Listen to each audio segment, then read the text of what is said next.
Halo semuanya, perkenalkan nama saya Hans Valen Adibenu dengan NIM 24011400076. Saya berasal dari Prodi Pendidikan Guru Sekolah Dasar, Fakultas Keguruan dan Ilmu Pendidikan Universitas Nusa Cendana. Pernah nggak sih teman-teman kita merasa heran kenapa masih ada saja orang yang dilarang untuk beribadah? Atau ada tokoh publik yang berbicara dengan nada kebencian? Seolah-olah tidak ada lagi ruang untuk perbedaan. Padahal Indonesia itu dikenal sebagai negara yang menjunjung tinggi keberagaman. Tapi belakangan ini banyak kasus yang membuat kita bertanya-tanya, apakah nilai toleransi dalam Pancasila benar-benar masih kita pegang? Nah, di video ini saya ingin mengajak teman-teman untuk melihat lebih dalam. Ayo kita bahas bersama. Toleransi adalah nilai yang sangat penting dalam Pancasila.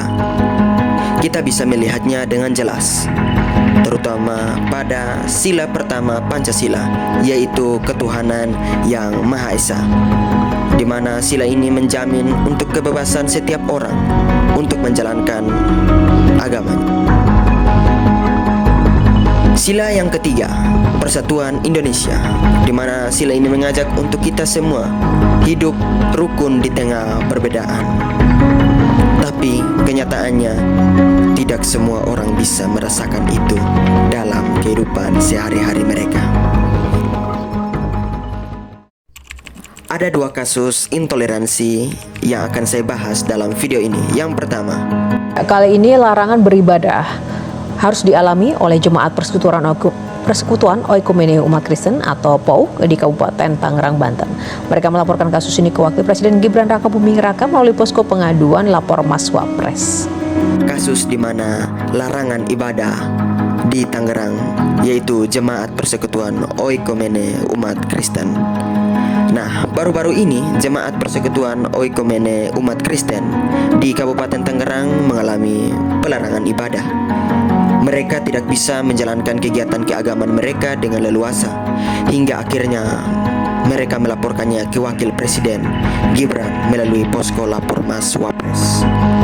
Kejadian ini menunjukkan bahwa kebebasan beragama yang seharusnya dijamin oleh negara masih sering diabaikan di lapangan. Saat seseorang dilarang beribadah karena agamanya berbeda, disitulah kita bisa melihat bahwa toleransi sedang bergerus. Pemirsa, selalu ada yang melekat saat seorang profesional membuat atau memberikan suatu pernyataan, apalagi dari seorang pegawai publik dari instansi yang berkontribusi langsung kepada kepentingan publik. Nah, semakin krusial ketika pernyataan atau pendapat yang disampaikan melalui media sosial ini bernada atau berisi hal-hal yang sensitif yang bisa melukai banyak orang. Lalu seperti apa idealnya komunikasi yang dilakukan untuk meminimalisasi salah persepsi, bahkan konflik yang diakibatkan dari pesan yang tak tepat? Untuk membahasnya telah bergabung bersama kami Guru Besar Komunikasi Politik Profesor Karim Suryadi. Selamat siang, Prof. Karim. Selamat siang, Assalamualaikum, selamat Idul Fitri untuk semuanya. Taqabbalallahu minna wa minkum. Waalaikumsalam, terima kasih. Selamat Idul Fitri juga, Prof. Karim. Kalau kita melihat kasus seperti ini sebenarnya bukan yang pertama kali terjadi di Indonesia dan dilakukan oleh pegawai publik atau ASN begitu. Kalau Prof. Karim melihatnya, apakah ini pure karena emosi saja, emosi pribadi, atau memang dia yang tidak mengetahui bahwa posisinya ini adalah pegawai publik begitu, atau apa yang Prof. Karim lihat yang harus dievaluasi atau yang menjadi titik lemahnya di sini? Kasus kedua, ucapan publik bernada kebencian, di mana dalam kasus ini datang dari dunia komunikasi publik atau dunia maya, di mana seorang pejabat menyampaikan pendapat di depan umum dengan cara yang keras dan menyakiti. Hal ini mendapat kritik dari Profesor Karim Suryadi, seorang guru besar komunikasi politik. Beliau mengatakan, bagaimana mungkin kebenaran ilmiah disuarakan dengan penuh kebencian? Kalimat itu sangat dalam maknanya, karena sejatinya berbicara tentang kebenaran pun harus tetap dijaga dengan adab dan cara yang santun. Ini membuktikan bahwa toleransi juga menyangkut bagaimana kita berbicara, menyampaikan pandangan, dan memperlakukan orang lain. Meskipun berbeda pendapat atau keyakinan, kita harus selalu menyampaikan dalam sikap yang sopan dan santun. Menunjukkan adab kita itu adalah orang yang berpendidikan atau orang yang memiliki adab. Dari dua contoh tadi, kita bisa melihat bahwa nilai toleransi dalam Pancasila memang sedang menghadapi tantangan besar. Sebagai generasi muda, kita tentu tidak ingin tinggal diam. Kita bisa mulai dari hal-hal sederhana. Yang pertama, kita belajar mendengarkan orang lain.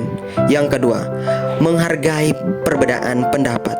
Yang ketiga, menolak ujaran kebencian. Yang keempat, menjaga sikap saat berbicara.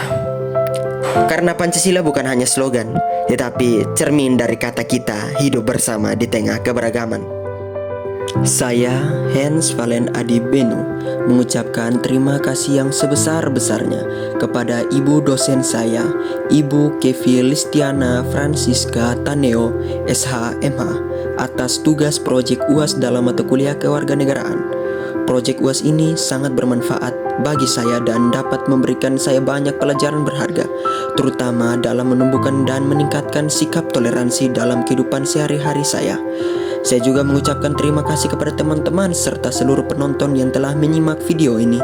Mari kita jaga Indonesia dengan hati, dengan akhlak, dan dengan semangat toleransi. Sampai jumpa di video selanjutnya. Terima kasih.